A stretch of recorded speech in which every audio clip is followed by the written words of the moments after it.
Sexy Rocky. Ako si Iner, 35 years old, isang simpleng tricycle driver. Ngayon lang ako nagkaroon ng lakas ng loob para ibahagi ang kwento ko dahil matagal ko ring kinimkim. Siguro dahil hanggang ngayon kapag naaalala ko ang lahat, may kirot pa rin kahit sobrang tagal na nang nakalipas.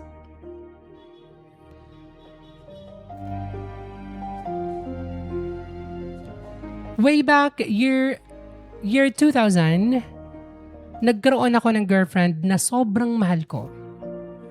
Wala na siyang parents kaya simula pa lang sinabi ko na sa kanya na gagawin ko ang lahat para hindi niya maramdaman na nag-iisa siya sa buhay. Kahit hindi kami mayaman, kahit hirap din kami sa buhay, pinili kong akuin lahat para lang makatapos siya ng pag-aaral. Tricycle driver ako noon pero may part-time din akong trabaho para kahit papano pandagdag kita. Minsan halos 5 oras lang yung tulog ko, gigising ako ng madaling araw, pasada hanggang gabi tapos balik trabaho ulit. Kahit pagod na ako, nawawala lahat kapag nakikita ko siyang masaya. Araw-araw ko siyang hinahatid sa school kahit halos 2 oras yung biyahe. Dumadaan pa kami sa makikitid na at mapuputik na daan kapag umuulan. Basa kami pareho. Kapag tirik naman yung araw, sunog ang balat ko sa init. Pero wala akong reklamo kasi iniisip ko noon, balang araw, makakatapos din siya. Balang araw, giginhawa din ang buhay namin. Dumating sa punto na inuuna ko yung tuition niya kaysa sa sarili kong pangangailangan. May mga pagkakataon na noodles lang yung kinakain ko para kahit papano ay makabayad siya sa kanyang project. Kaya kapag may kailangan siyang libro, gumagawa ko ng paraan. Kapag may school activity, kahit walang matira sa akin basta meron siya. Maraming nagsabi sa akin noon na baka ginagamit lang ako. Pero ipinagtatanggol ko siya. Sinasabi ko hindi niya yon gagawin sa akin dahil alam kong mahal niya ako. Hanggang sa dumating yung pinakahihintay naming araw, nakagraduate siya. Akala ko iyon na yung simula ng magandang buhay namin. Akala ko lahat ng pagod, puyat, sakripisyo at hirap ay may kapalit na saya. Pero ilang buwan lang yung lumipas, napansin kong nagbabago na siya. Madalas siyang malamig makipag-usap sa akin. Parang ayaw niya akong kausapin at kasama. Hanggang isang araw, sinabi niya sa akin yung mga salitang hindi ko makalimutan. Pasensya na pero narealize ko na hindi pala kita mahal. Parang gumuho ang mundo ko, Sexy Rocky.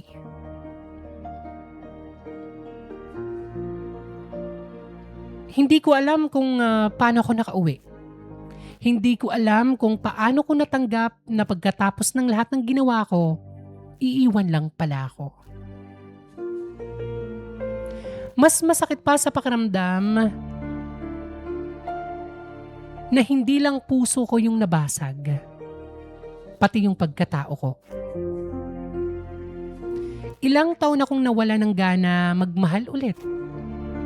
Tuwing naaalala ko yung mga panahong halos ikamatay ko sa pagod para lang sa kanya, napapatanong ako, ano bang kulang sa akin? Pero habang tumatagal, na-realize ko rin na hindi naman mali ang magmahal ng totoo. Hindi kasalanan ang magsakripisyo. Ang mali lang minsan, nakakalimutan na natin yung sarili natin habang inuubos natin lahat para sa ibang tao. Ngayon, tricycle driver pa rin ako. Hindi man ako naging mayaman, masasabi kong mas matatag ako ngayon. Natuto akong mahalin din yung sarili ko kahit papano. Natuto akong hindi sukatin ang halaga ko bilang isang tao. At ang halaga ko sa taong iniwan ako. At para sa mga taong katulad ko na nagmahal ng sobra at nasaktan ng todo, tandaan nyo ito. Hindi ka bawasan sa pagkatao mo kung iniwan ka. Hindi ibig sabihin na dahil pinili kang iwan, wala ka ng halaga. Minsan talaga may mga tao talagang darating para turuan tayo magmahal pero para hindi rin manatili. At sa mga nagmamahal ngayon, huwag niyong ubusin yung sarili niyo hanggang wala nang matira para sa inyo. Magtira kayo para sa pangarap ninyo, para sa pamilya ninyo at higit sa lahat, para sa sarili mo. Dahil ang totoong pagmamahal, hindi dapat isang tao lang ang umaangat habang yung isa ay unti-unting nauubos. Hiner, ang tricycle driver na natutong bumangon matapos iwan ng taong minahal niya ng buong puso. Your letter sender, Hiner.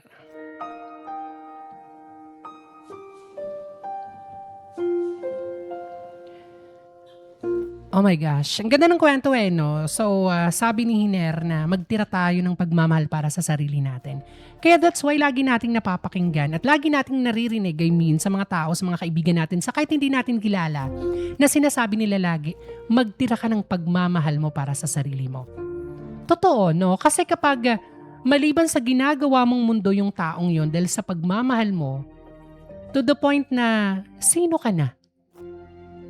Ano na yung halaga mo? Diba? Yan yung mga tanong na dapat may pakialam ka para sa sarili mo.